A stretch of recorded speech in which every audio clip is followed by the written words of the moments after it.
নমস্কার বন্ধুরা, good morning. সবাই কেমন আছো?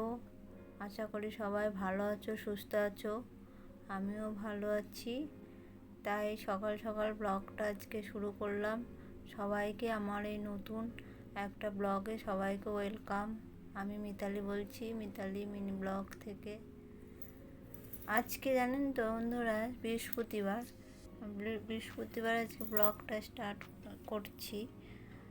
আমার তো বৃহস্পতিবারে সকাল থেকেই প্রচুর কাজের চাপ থাকে। তাই ঘুম থেকে উঠে আগে ঘর দোর ঝাড় দিয়ে আগে কাজ হচ্ছে ঘর দোর ক্লিন করা, মোছা। তাই করে নিচ্ছি। এই যে ঘুম থেকে উঠে ঘর দোরগুলো জল ছিটিয়ে ঝাড় দিয়ে আগে ওপর ঘরগুলো আগে মুছে নিচ্ছি। আমি ওপরেই আগে শেয়ার করি, কেননা আমার ওপরেই ক্যামেরায় থাকে। এবার ওপরের ঘরগুলোই আমি আগে মুছে ওপরের কাজগুলো পরিষ্কার করে তারপরে নিচের কাজগুলো করি, কেননা সুবিধা হয় একবারে নিচে করে তারপর স্নান করে চলে আসতে। তাই ওপরে আমি ঘর দোর সব মুছে, নিচেও সব জল টল বাইরে ধুয়ে মুছে ক্লিন করে আমি আজকে একটু মাথাটা ঘষে নিয়ে চলে এলাম। মাথাটা বাবুর এখনও পরীক্ষা শেষ হয়নি, আজকে লাস্ট দিন পরীক্ষার। তাই সকাল সকালে আমাকে উঠে সব করতে হলো। একটা রাত্রির থেকে আমার চিন্তা থাকে যে কাল বৃহস্পতিবার আমাকে সকালে উঠতে হবে, এদিকে পরীক্ষা আছে। আমাকে যত সকালে উঠলে আমার কাজ, আর জানেন তো ঘর দোর মুছামুছি পরিষ্কার করতে প্রচুর টাইম লাগে। তাই আমাকে 6টার সময় আজকে উঠে যেতে হয়েছে। উঠে সমস্ত কাজ সেরে স্নান করে আমি চলেও এসেছি। এসে যে বাবু আর আমি চা খেয়ে নিয়েছি, বাবুকে তুলে দিয়েছি 7টার সময় পড়তে বসবে, একটু রিভাইজ দিয়ে নেবে। তাই ও উঠে দাঁত মেজে বসছে, আমি চা করে নিয়ে দুজনে বসে খেয়ে নিলাম।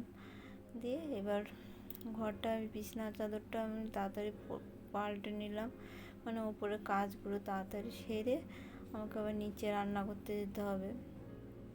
রান্নাটাও তো কমপ্লিট করতে হবে, দুটোই পরীক্ষা। আমাকে 12টার মধ্যে সব কমপ্লিট করে তারপরে বাবুকে আবার রেডি করি, আমি রেডি হয়ে অনেক চাপ থাকে। তাই আমি বিছনায় যে সব বালিশে বিছনায় একটু পাল্টে নিলাম, নিয়ে এবার আমি নিচে চলে যাব। নিচে যে আগে আমার রান্নাঘরটা ক্লিন করাই আছে, সব আমার রাতেই পরিষ্কার থাকে, সকালে একটু ঝাড় দিয়ে নিই। এবার আমি আগে এসে আগে ভাতটা এক পাশে ভাত আর ডালটা বসিয়ে নিচ্ছি। এটাকে রান্নাঘরের কাজটা যে বাসনগুলো মাজা থাকে, আমি তো বাসন আমার তো ওপরে রাখি না, বেসিনে ভালো করে দেখাচ্ছে মেজে ওখানে দিয়ে দিতে হবে, মেজে ভালো করে। শুধু এখানে একটু কাপ গ্লাসগুলো একটু চামচগুলো এগুলো জল ঝরিয়ে নিতে হবে, সব এগুলো একটু সাইজ করে রেখে একটু মুছে নেব। তারপরে দেখো আজকে চলে এসেছি ভাত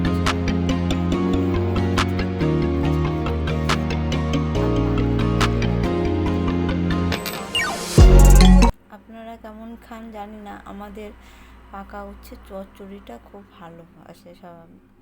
উচ্ছেটা একদম ঝিরঝিরি করে কুচিয়ে, দানা থাকবে না একটু। ওই আমি উচ্ছেটা কাটছি, এবার একটু আলু কেউ দেয় না, আবার অনেকে আলু দেয়, আমি একটা আলু দিয়ে দিলাম, আর একটু লঙ্কা বেশি দিয়ে দিচ্ছি, আর সর্ষে বেটে নিয়েছি। আজকে এই রেসিপিটা আপনাদের কাছে শেয়ার করছি। একটু তেল দিয়ে দিয়েছি, তেল তাতে ফোড়ন দিয়ে দিলাম, একটু 5 ফোড়ন আর একটু সর্ষে ফোড়ন দেবো, চচ্চড়ি করবো তো সর্ষে বাটা দিয়ে, তাই একটু সর্ষে ফোড়ন দিয়ে দিলাম। এইবার দিয়ে এই যে আমি সবজিগুলো দিয়ে দিলাম, সবজি উচ্ছে আর আলু লঙ্কা। এবার এটা ভালো করে নাড়বো, নাড়তে নাড়তে জলটা যখন মরে যাবে হলুদ নুন দিয়ে দেবো, দিয়ে নাড়বো। চাপা দিতে লাগবে না, সিদ্ধ এমনি পাকা উচ্ছে এমনিই সিদ্ধ হয়ে যায়, তারপরে ওটা চাপা দেওয়ার দরকার পড়ে না। এবার নাড়তে নাড়তে যখন একদম জলটা মরে যাবে, তারপরে আমি বেটে রেখেছি যে সর্ষেটা, এই যে সর্ষে বাটাটা ওর উপরে দিয়ে দেবো। খেতে আপনারা বাড়িতে ট্রাই করবেন, খেতে খুব সুস্বাদু হয়। ওটা দিয়েই আপনার মেনু কমপ্লিট হয়ে যাবে, এরকম খাবার এত সুস্বাদু হয়। এবার এটাকে আমি নাড়তে নাড়তে একদম পুড়া পুড়া করে ফেলবো, যে চচ্চড়ি যাকে বলে পাকা উচ্ছে। ওটা একদম এই যে নেড়ে নেড়ে সর্ষে বাটাতে নেড়ে নেড়ে এই যে কড়াইতে একদম নিচে বসে যাবে পোড়া পোড়া। ওটা খেয়ে করে দেখবেন, বাড়িতে ট্রাই করবেন, খুবই সুন্দর লাগে। যেরকম উচ্ছে চচ্চড়ি হয়ে গেছে। আর এই যে মাছের জন্য আলু কেটেছি আর টমেটো কেটেছি, ওটাও করে নেব। তা আমি আমাদের জানেন তো বন্ধুরা, মানে আঁশ নিরামিষ আলাদা হয়। আগে নিরামিষটা করে নিয়েছি, এই যে নিরামিষটা করে কড়াই মেজে আমি তুলে দিয়েছি। এটা আবার আঁশ কড়াই।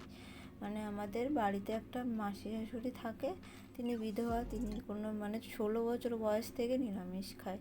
তাই তার জন্য আগে নিরামিষ করতে হয়, তারপরে আসে। একটা তরকারিও করেছি, সেটা শেয়ার করতে পারিনি। সব কিছু ক্যামেরায় শেয়ার করলে তো ভিডিওটা প্রচুর বড় হয়ে যাবে। একপাশে একটা নিরামিষ তরকারি করেছি আর হচ্ছে চচ্চড়িটা শেয়ার করলাম। তারপরে যে মাছগুলো ভেজে রেখে আমি তরকারিটাও বসিয়ে দিয়েছি।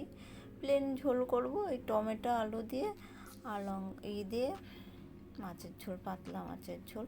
তা আমি আলু দিয়ে তারপর টমেটো দিয়ে কষিয়ে সমস্ত মশলা কষিয়ে জল দিয়ে দিলাম। মশলা কষাতে কষাতে আমার আলু সিদ্ধ হয়ে গেছে, বেশি টাইম লাগেনি। এবার একটু চাপা দিয়ে দিলাম, ফুটলে মাছগুলো দিয়ে দেবো।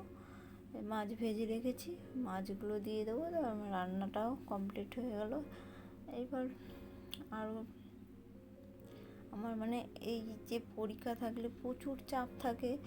এইবার মানে অন্য ঘরের আর অন্য কিছু করতে মানে সময় থাকে না। আগে রান্নাটা আমি কী করে কমপ্লিট করব তাড়াতাড়ি করে করে আবার রান্নাঘর মোছা, জানেন তো মাছের মানে আঁশ টাশ হলে রান্নাঘর কেমন নোংরা হয়। আর আমার তো মানে সার্ফ দিয়ে ভালো করে না মুছলে ভালোই লাগে না। পাথরগুলো একটুখানি ঘষে নিই আর উনুনটাও ঘষে নিই। আর ওই সাইডে বাটিটা দেখছি, ওতে ডিম রাখা আছে।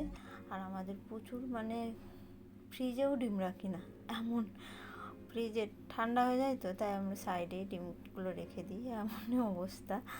তারপরে রান্নাঘর মুছে আমি ক্লিন করে নিলাম, রান্নাঘরটা নিচটাও মুছে নিলাম আর খাওয়ার ঘরটাও মুছে নিয়েছি। সব কিছু শেয়ার করতে পারিনি, যতটুকু পেরেছি ততটুকু করেছি। দিয়ে আমিও দুটো খেয়ে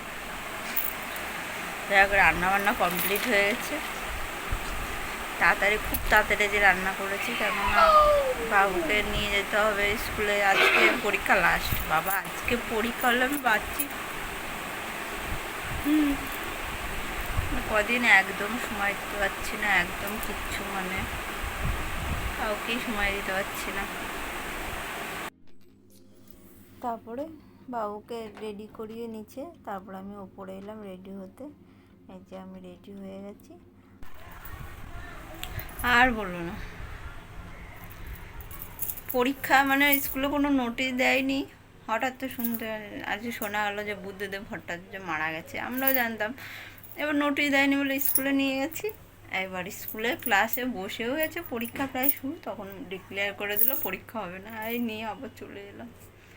গরম বাবা, বাইরে আজকে রোদ্দুর দিয়েছে, প্রচুর গরম। চেঞ্জ করি, আবার আজকের পরীক্ষাটা কালকে। ভালো লাগে একদম, একদম ভালো লাগে না। তারপরে একটু বসলাম, তারপরে খেতে বসে গেলাম। বাবুকে খেতে দিয়ে দিয়েছি, আর এটা আমার ননদের ছেলে, ও খাচ্ছে আর আমি খেতে বসে পড়েছি।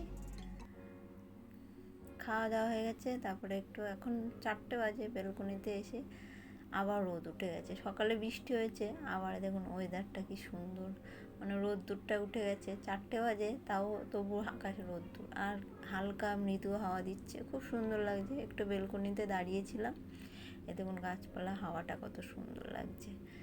যাই হোক, দাঁড়িয়ে তারপরে সন্ধে হয়ে গেল, সন্ধে টন্ধে দিয়ে একটু চা করলাম। শাশুড়ি আর মাসি শাশুড়ির জন্য চা বের করে, আমি আর বাবু বললো আদা দিয়ে চা খাবে, একটু আদা দিয়ে চা করে নিয়ে চলে এলাম, দুজনে খেলাম। তারপরে জামা কাপড় যেগুলো কাঁচা ছিল সেগুলো সব জমে মানে ভাঁজ করতে, এই সন্ধেবেলাটাই টাইম পাই একটু জামা কাপড় ভাঁজ, একটু ঘরটা গোছানো। তাই এই যে জামা কাপড়গুলো একটু ভাঁজ করে একটু ঘরে টুকুনে কি আমি সন্ধেবেলাটায় একটু বেশি সময় পাই, সারাদিনে সময় হয়েই ওঠে না। তারপরে এগুলো একটু ভাঁজ করে জায়গার মতন রাখলাম, রেখে আবার আমার একটা কাজ। আর মেয়েদের তো সারা জীবন ডিউটি করে যেতে হয়, নিজের জন্য একটু ভাবতে হয়, নিজেরও তো একটু মানে দরকার কিছু একটু অর্থের। তাই আমি কোনো সময় বসে থাকি না। আমার এই যে আমার জীবনসঙ্গী মেশিন, ওটাই আমি টুকটাক শিখেছি ব্লাউজ বানানো, এই শাড়ির ফলস পিকো লাগানো, কুর্তি চুড়িদার সব বানাতে জানি। যাই হোক, আজকে রাত্রে কিছু সিম্পল খাবার, ভাত করব, আর এই যে আলু সিদ্ধ ডিম সিদ্ধ দিয়েছি, পেঁয়াজ দিয়ে মাখাবো, আর একটু মাছের ঝোল আছে। রাতের মেনু খাওয়া দাওয়া কমপ্লিট, ডিনার কমপ্লিট। চলে এসেছি যে ঘুমাতে। একটু মুখে সিরাম দিয়ে নিলাম, দিয়ে এই যে একটু চুলটা বেঁধে নেব। তাহলে এখানেই ব্লগটা এন্ড করছি। আপনাদের যদি ভালো লাগে একটু লাইক, একটু কমেন্ট, আর নতুন বন্ধুরা সাবস্ক্রাইব করে একটু পাশে থাকবেন। নতুন ব্লগে দেখা হবে আবার। Good night, tata.